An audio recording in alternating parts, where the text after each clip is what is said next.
మీతో గానీ నాతో గానీ టచ్ లో ఉన్నటువంటి సర్వే చేసిన వాళ్ళు ఉన్నారు. వాళ్ళు చెప్తున్నారు పబ్లిక్ 100 మందికి అడిగితే కనీసం 50 మంది ఓపెన్ అయ్యే పరిస్థితి లేనటువంటి రోజులు సార్ సాయి గారికి. 100 మందికి అడిగితే 90 మంది ఓపెన్ అయ్యేవారు.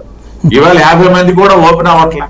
ప్రత్యేకించి గ్రామీణ ప్రాంతాల తాలూకా ఓటరు ఏ పార్టీకి ఓపెన్ అవ్వట్లేదు. ఎవరు అడిగితే వాళ్ళే. నేను వెళ్ళి అడిగితే మీకే అనేస్తున్నాడు. మొన్న మాకు ఒక ఎగ్జాంపుల్ కూడా అలాంటిదే జరిగింది. నేను పార్టీ చెప్పలేదు, సింబల్ చెప్పలేదు, ఏమో ఓటేసి అంటే మీకే అంటున్నారు వాళ్ళు. నేను పార్టీ చెప్పలేదు, సింబల్ చెప్పలేదు. నేనేమో కొడవ కప్పుకొని ఉన్నారు కదంటే కొడవ కూడా కప్పుకోలేదు. అమ్మా ఎలా ఉంది, ఏటమ్మా ఎవరికి ఓటేస్తారని మామూలుగా అడిగితే సార్ మీకే సార్ అప్డేట్ అయినా మీకంటే ఎవరమ్మా అనేసి అంటే అప్పుడు మళ్ళీ ఆలోచన చేస్తున్నారు అనమాట ఏం చెప్పాలంటే. ఇవన్నీ గ్రౌండ్ రియాలిటీ ఈ విధంగా ఉంది సాయి. ఒకటి ఎన్నికల క్షేత్రంలో ఒక్కొక్కరు ఒక్కొక్క విధానంలో ముందుకెళ్తారు. ఇప్పుడే చంద్రబాబు నాయుడు గారు నిన్న మా జిల్లాలోనే ఉన్నారు, మేము కూడా కలిసాం.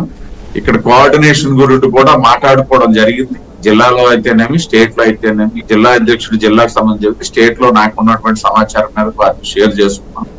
అదే విధంగా మా జిల్లాలో ఉన్నటువంటి సమస్యలు ఇంకా నేను మీ ద్వారా పబ్లిక్ కి ఒక చిన్న మంచి మెసేజ్ మంచి విషయాన్ని మా జిల్లాకు సంబంధించి షేర్ చేసుకుంటాం సాయి గారు. 1 minute.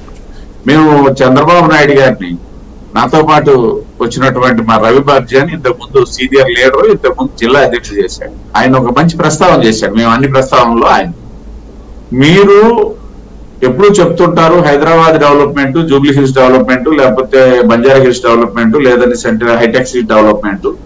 ఓకే సార్, కానీ అక్కడ ఏమీ లేని రాళ్ళు రప్పల దగ్గర డెవలప్మెంట్ చేసిన వాళ్ళు శ్రీకాకుళంలో ఇన్ని వనరులు ఉన్నాయి, మాది ఎందుకు డెవలప్ చేయలేదు? మీరే కాదు, మీ ముందే కాదు, మీ తర్వాత ఎవరు చేయలేదని ఆయన ఒక ప్రస్తావన చేశాడు. చేస్తూ మీరు నెక్స్ట్ ముఖ్యమంత్రి అయిన తర్వాత ఖచ్చితంగా మా జిల్లాని డెవలప్ చేయాలి అన్నటువంటి అడిగితే చంద్రబాబు నాయుడు గారు యాక్సెప్ట్ చేశారు. ఎస్, డెఫినెట్ గా అది కరెక్టే, మేము ఫెయిల్ అయ్యాము, మా ముందు వాళ్ళు ఫెయిల్ అయ్యారు, ఇది ఎక్కడో జరిగింది గ్యాప్. మా పక్కనే ఉన్నటువంటి తెలుగుదేశం వాళ్ళు చూపించి వీళ్ళు కూడా ఇప్పుడిప్పుడే అంటున్నారు, అంత ముందు కూడా అన్నారు, కానీ ఎక్కడో జరిగింది అని చెప్తూ వారు ఒక మాట చెప్పారు. నేను అనంతపురం జిల్లాని కూడా డెవలప్ చేశాను, కానీ శ్రీకాకుళం చేయలేకపోయాను, ఈ మాట ఖచ్చితంగా చేస్తాను అన్నటువంటి ఒక మాట మాటించాను. ఇది మీ ద్వారా మా జిల్లా ప్రజలందరితో షేర్ చేసుకుంటున్నాను.